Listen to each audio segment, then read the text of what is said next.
Good morning. Now we are going to discuss about Gurukula system and Sanghas and Viharas.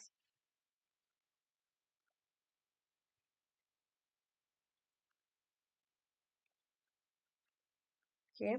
അപ്പോൾ നമ്മുടെ first topic എന്താണെന്ന് വെച്ച് കഴിഞ്ഞാൽ Gurukul system of education എന്നുള്ളതാണ്. ഇത് വേദിക് പീരീഡിലുള്ള ഒരു എഡ്യൂക്കേഷൻ സിസ്റ്റമാണ്. അതാണ് അത് ഫസ്റ്റ് പറഞ്ഞിട്ടുള്ള point. It was an old system of education system in India during Vedic period.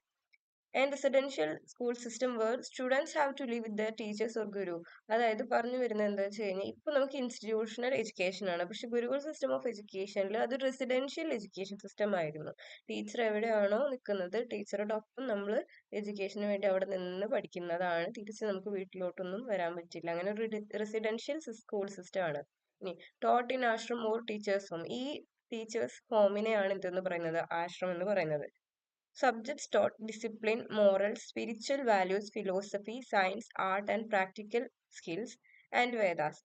അതായത് സബ്ജക്ട്സ് അവിടെ എടുത്തിരുന്നത് മെയിൻലി ഡിസിപ്ലിൻ റിലേറ്റഡ് ആയിട്ടാണ്. അതായത് ഒരു സ്റ്റുഡന്റ് ഡിസിപ്ലിൻ എങ്ങനെ നമുക്ക് ഡെവലപ്പ് ചെയ്യാം, ഇനി ആ കുട്ടിയുടെ മോറൽസ് എങ്ങനെ ഡെവലപ്പ് ചെയ്യാം, പിന്നെ സ്പിരിച്വൽ വാല്യൂസ്. വേദിക് പീരീഡിലുള്ള എഡ്യൂക്കേഷൻ ആകുമ്പോൾ കൂടുതലും എന്തായിരിക്കും, ആ ഡിവോഷൻ റിലേറ്റഡ് ആയിട്ടുള്ള കാര്യങ്ങളും ഉണ്ടായിരിക്കും. അതുകൊണ്ടാണ് spiritual values, philosophy, science, art, practical skills and Vedas. അതാണ് വേദാസ് എന്ന് പറയുന്നത്. ഗുരുകുൽസ് were located at serene areas, later located near big villages. അതായത് പ്രൈമറിലി ഗുരുകുൽസ് കണ്ടിരുന്നത് ഒരു ഒഴിഞ്ഞിട്ടുള്ള ഒരു സ്ഥലത്തായിരുന്നു. പക്ഷെ ലേറ്റർ പീരീഡിൽ അത് വലിയ വില്ലേജസിലൊക്കെ എസ്റ്റാബ്ലിഷ് ചെയ്യാൻ തുടങ്ങി. കാരണം അവർക്ക് ഫുഡ് യാചിച്ച് ചെല്ലാൻ വേണ്ടിയിട്ടും എളുപ്പത്തിനും, അതുപോലെ ബിഗ് വില്ലേജസിലാവുമ്പോൾ അവർക്ക് കിട്ടുന്ന ബെഗ് ചെയ്ത് കിട്ടുന്ന അവർക്ക് കിട്ടുന്ന ദക്ഷിണകൾ കൂടുതലായിരിക്കും. ഇനി നെക്സ്റ്റ് എന്ന് പറയുന്നത് the aim of this education is attainment of moksha and enlightenment. അപ്പോൾ ഈ എഡ്യൂക്കേഷൻ സിസ്റ്റത്തിന്റെ മെയിൻ എയിം എന്ന് പറയുന്നത് മോക്ഷം ലഭിക്കാൻ വേണ്ടിയിട്ടാണ്, അതല്ലെങ്കിൽ ഒരു എൻലൈറ്റ്മെന്റ് ലഭിക്കാൻ വേണ്ടിയിട്ടുള്ള ഒരു സിസ്റ്റം ഓഫ് എഡ്യൂക്കേഷൻ ആയിരുന്നു എന്ത്, ഗുരുകുൽ സിസ്റ്റം ഓഫ് എഡ്യൂക്കേഷൻ എന്ന് പറയുന്നത്. ഇതിന്റെ ഫീച്ചേഴ്സ് എന്ന് പറയുന്നത് caste played a pivotal role because syllabus created as per the backgrounds of students. Caste ഒരു പിവോട്ടൽ റോൾ, അതായത് കാസ്റ്റിന് ഒരു ഹ്യൂജ് റോൾ ഉണ്ടായിരുന്നു എന്തില്, സ്റ്റുഡൻസിന് കൊടുക്കുന്ന സിലബസില്. ഇനി all have equal rights over the education and no one is denied. എല്ലാവർക്കും എഡ്യൂക്കേഷൻ കൊടുത്തിരുന്നു, ആരെയും ഡിനൈ ചെയ്തിട്ടില്ല, ആർക്കും എഡ്യൂക്കേഷൻ എടുക്കാൻ പാടില്ല എന്ന് പറഞ്ഞിട്ടില്ല. ബട്ട് കാസ്റ്റ് അതിലൊരു ഈക്വൽ റോൾ പ്ലേ ചെയ്തിട്ടുണ്ടായിരുന്നു. Only Brahmins, Kshatriyas, Vaishyas were received in ഗുരുകുല. അതായത് ഈ മൂന്ന് കാസ്റ്റിലുള്ള ആളുകൾക്ക് മാത്രമാണ് ഗുരുകുലത്തിൽ എൻട്രി ചെയ്ത് അവിടുത്തെ എഡ്യൂക്കേഷൻ സ്വീകരിക്കാൻ പാടുള്ളായിരുന്നു. ശൂദ്രാസിന് ഗുരുകുലത്തിൽ എൻട്രി ചെയ്യാൻ പാടില്ലായിരുന്നു. Students were entered after performing upanayana ceremony. ഇത് ഒരു സ്കൂൾ, അതായത് ഗുരുകുലത്തിലേക്ക് എൻട്രി ചെയ്യുന്നതിന് മുമ്പ് ഒരു കുട്ടി, ഒരു ചൈൽഡ് അഥവാ ഒരു ലേണർ പെർഫോം ചെയ്യേണ്ട ഒരു സെറമണിയാണ് എന്ത്, ഉപനയന സെറമണി എന്ന് പറയുന്നത്. അത് ഓരോ കാസ്റ്റിലുള്ള ആളുകൾക്കും ഓരോ പെർട്ടിക്കുലർ ഏജിൽ മാത്രമായിരുന്നു പെർഫോം ചെയ്യാൻ പറ്റിയിരുന്നത്. ഇനി ഇത് പെർഫോം ചെയ്തില്ലെങ്കിൽ അവർ സൊസൈറ്റിയിൽ നിന്ന് ബാനിഷ് ആക്കപ്പെടുമായിരുന്നു. കാരണം ഗുരുകുലത്തിലേക്ക് എൻട്രി ചെയ്യാൻ പറ്റില്ലായിരുന്നു. ഗുരുകുലത്തിൽ എൻട്രി ചെയ്ത് പഠിക്കാത്ത, എൻറോൾ ചെയ്യാത്തൊരു ലേണറിനെ സൊസൈറ്റിയിൽ നിന്ന് ബാനിഷ് ചെയ്തപ്പെട്ട പോലെയാണ്. ഇനി ബ്രാഹ്മിൻസിന് at the age of 8 years, Kshatriyas at the age of 11 years and Vaishyas at the age of 12 years. ഇതാണ് ആ പെർട്ടിക്കുലർ ഏജസ് മൂന്ന് കാസ്റ്റിന് പറഞ്ഞിട്ടുള്ളത്. ഇനി ഉപനയന സെറമണി എന്ന് പറയുന്നത് a ritual performed by the students before entering to the Gurukul as I mentioned before. ഇനി enters Brahmacharya or സിലബസി. അപ്പോൾ ഈ ഒരു സെറമണി പെർഫോം ചെയ്തതിന് ശേഷം ഒരു ലേണർ ബ്രഹ്മചര്യ അനുഷ്ഠിക്കാൻ വേണ്ടി സ്റ്റാർട്ട് ചെയ്യാണ്. അതിനുശേഷം ഗുരുകുലത്തിലേക്ക് എൻ്റർ ചെയ്യാണ്. ഇതെന്ന് പറയുന്നത് ഒരു ചൈൽഡിന്റെ സെക്കൻഡ് ബർത്ത് ആണ്. കാരണം എന്താണെന്ന് വെച്ച് കഴിഞ്ഞാൽ ഇതുവരെ എന്ത് തന്നെ ആയിരുന്നോട്ടെ ആ കുട്ടിയുടെ ക്യാരക്ടർ, ഇതിന് ശേഷം ആ കുട്ടി ഒരു ക്യാരക്ടർ ഡെവലപ്മെന്റിലേക്ക് കടക്കുകയാണ്. ഗുരുകുലത്തിലേക്ക് പോയി വേദങ്ങൾ പഠിക്കുന്നു, ഡിസിപ്ലിൻസ് പഠിക്കുന്നു. അങ്ങനെ ക്യാരക്ടർ ഡെവലപ്മെന്റ് റിലേറ്റഡ് ആയിട്ടുള്ള കാര്യങ്ങളെല്ലാം പഠിച്ച് ഒരു കുട്ടിയുടെ ഒരു ഓൾറൗണ്ട് ഡെവലപ്മെന്റ് ആണ് അവിടെ നടക്കുന്നത്. അതുകൊണ്ട് ഒരു സ്റ്റുഡന്റിന്റെ സെക്കൻഡ് ബർത്ത് ആയിട്ടാണ് കാണുന്നത്.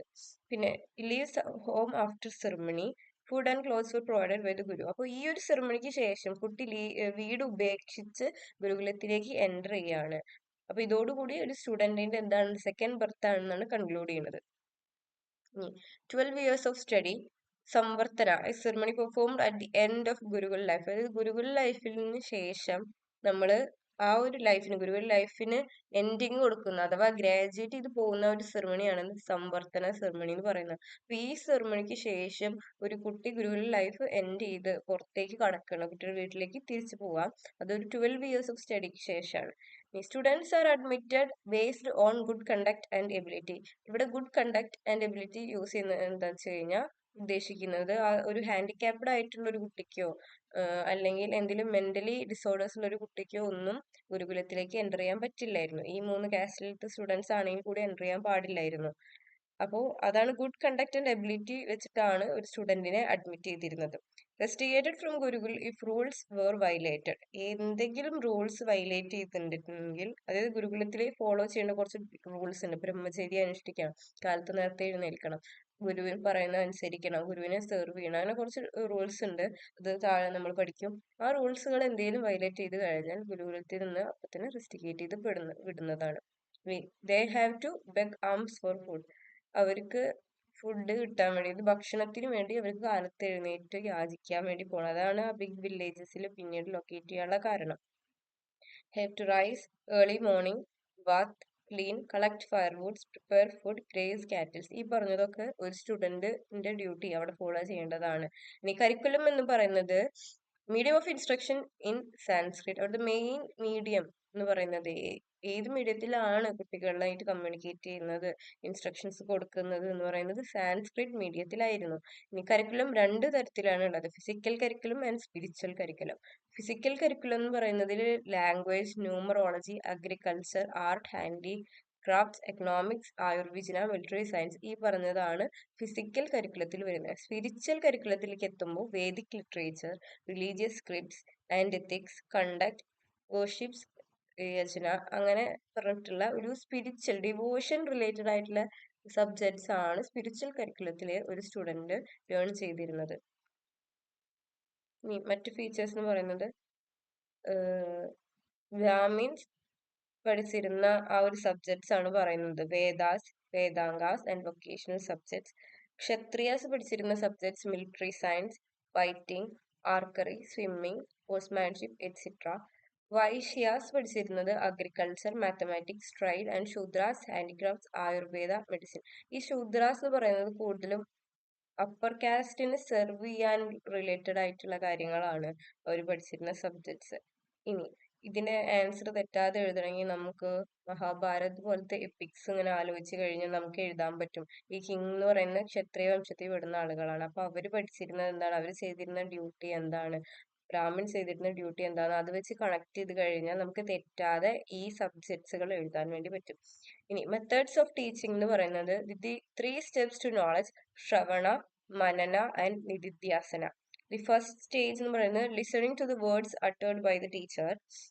മനന എന്ന് പറയുന്നത് റിഫ്ലക്ഷൻ ആണ്. നമ്മൾ കേട്ടിട്ട് ഇപ്പൊ ഗുരു പറഞ്ഞ കാര്യങ്ങൾ കേട്ടിട്ട് നമ്മൾ അതിന്റെ മീനിങ്സ് റിഫ്ലക്ട് ചെയ്യണം മനസ്സിൽ. അതാണ് മനന എന്ന് പറയുന്നത്. നിധിധ്യാസന എന്ന് പറയുന്നത് the final stage, last stage അതാണ്. Meditation and contemplation on the teachings. ഇനി അപ്പോൾ ഇതൊക്കെ കറക്റ്റ് ആയിട്ട് എഴുതണമെങ്കിൽ നമ്മൾ ആ കാണുന്ന പുരാണങ്ങൾ ആലോചിച്ച് കഴിഞ്ഞാൽ നമുക്ക് എഴുതാൻ പറ്റും. ഒരു ഗുരുകുലത്തിൽ നിങ്ങൾ കണ്ടിട്ടുള്ളത് എന്താണ്, എങ്ങനെയാണ് പഠിച്ചിരുന്നത് എന്ന് വെച്ച് റിലേറ്റ് ചെയ്ത് കഴിഞ്ഞാൽ നമുക്ക് ഈ ഫീച്ചേഴ്സ് എഴുതാൻ പറ്റും. ഇനി ലോജിക് മെത്തേഡ് ആയിരുന്നു അടുത്ത method. Use to learn truth and facts. Include steps of vows, purpose, example, application and interference. അതായത് എന്തെങ്കിലും ഒരു കാര്യം പറഞ്ഞിട്ട്, ഒരു ടോപ്പിക്കോ അല്ലെങ്കിൽ എന്തെങ്കിലും ഒരു സ്കില്ലോ പറഞ്ഞിട്ട് അതിന്റെ എക്സാമ്പിൾസ് പറയുക, അല്ലെങ്കിൽ അത് എങ്ങനെയാണ് യൂസ് ചെയ്യുന്നതെന്ന് പറയുക. അതുപോലെ അതിന് ഇന്റർഫറൻസ് ചെയ്യുക, അതിനോട് റിലേറ്റഡ് ആയിട്ടുള്ള കാര്യങ്ങൾ എന്താണെന്ന് പറയുക. അങ്ങനെയൊക്കെ പറഞ്ഞിട്ടുള്ളതാണ് ലോജിക് മെത്തേഡ് എന്ന് പറയുന്നത്. ഇനി മീഡിയം ഓഫ് ഇൻസ്ട്രക്ഷൻ എന്ന് പറഞ്ഞത് Sanskrit was the primary language used for teaching, നേരത്തെ പറഞ്ഞ പോലെ തന്നെ. ഇനി pure Sanskrit was specifically utilised in higher education. അപ്പോൾ കോമൺ പീപ്പിൾ യൂസ് ചെയ്തിരുന്ന ലാംഗ്വേജ് സാൻസ്ക്രിറ്റ് ആയിരുന്നു. പ്യുവർ സാൻസ്ക്രിറ്റ് ആണ് ഹയർ എഡ്യൂക്കേഷനിൽ, ഒരു കുട്ടി ഹയർ എഡ്യൂക്കേഷനിലേക്ക് കടക്കുമ്പോൾ പ്യുവർ സാൻസ്ക്രിറ്റ് ആയിരുന്നു യൂസ് ചെയ്തിരുന്നത്. The role of the gurus qualities. Guru എന്ന് പറയുന്നത് ഒരു സ്കോളർലി സെൽഫ് സ്റ്റുഡിയസ് ആയിട്ടുള്ള ഒരാളായിരിക്കണം. ഗുഡ് ക്യാരക്ടർ വേണം, അതുപോലെ തന്നെ ഗുഡ് കണ്ടക്റ്റിലായിരിക്കണം, അതുപോലെ ഭയങ്കര ക്ഷമയുള്ള, ബീങ് പേഷ്യന്റ്, പിന്നെ ഡിസിപ്ലിൻഡ് ആയിരിക്കണം. കാരണം ഗുരുവിനെ കണ്ടിട്ടാണ് സ്റ്റുഡൻസ് പഠിക്കുക. ഗുരുവിന് നല്ല അച്ചടക്കവും കാര്യങ്ങളും ഒരു ഡിസിപ്ലിനും ഒരു ഓർഡറും ഉണ്ടെങ്കിൽ സ്റ്റുഡന്റും അത് ഫോളോ ചെയ്യും. ഇനി studious of religion and a man, അതാണ് മെയിൻ ആയിട്ടുള്ള വേറൊരു പോയിന്റ്. ഒരു ആണായിരിക്കണം, മാൻ ആയിരിക്കണം ടീച്ചർ എന്ന് പറയുന്നത്. ഫീമെയിൽ ടീച്ചേഴ്സ് ഇല്ല.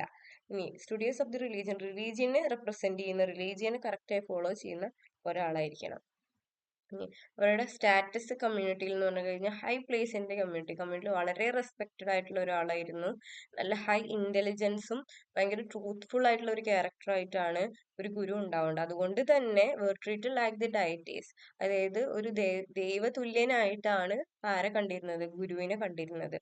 ഇനി പ്യൂപ്പിൾസിനോടുള്ള അദ്ദേഹത്തിന്റെ ഡ്യൂട്ടി എന്ന് പറയുന്നത് provide food, clothing and residence, അതായത് ഒരു കുട്ടി വീട് വിട്ട് ഇറങ്ങുമ്പോൾ ആ കുട്ടിക്ക് വേണ്ട ക്ലോത്ത്സ് പ്രൊവൈഡ് ചെയ്യണം, ഫുഡ് പ്രൊവൈഡ് ചെയ്യണം, താമസിക്കാനുള്ള റെസിഡൻസ് പ്രൊവൈഡ് ചെയ്യണം, കുട്ടിയുടെ ഹെൽത്ത്, ഹൈജീൻ, അതുപോലെ പഠിക്കുന്ന കാര്യങ്ങൾ എല്ലാം എന്ത് ചെയ്യണം, ഈ ഗുരു നോക്കിയിരിക്കണം. ഗുരു തന്നെ ആയിരിക്കണം പഠിപ്പിക്കേണ്ടത്. Build character in pupils and guide, നമുക്ക് ഒരു ഓവറോൾ ഒരു പ്യൂപ്പിളിന്റെ ക്യാരക്ടർ ബിൽഡ് ചെയ്യുക, അവരെ ഗൈഡ് ചെയ്യുക എന്നുള്ളതൊക്കെ ഒരു ഗുരുവിന്റെ ഡ്യൂട്ടിയിൽ പെട്ടതായിരുന്നു.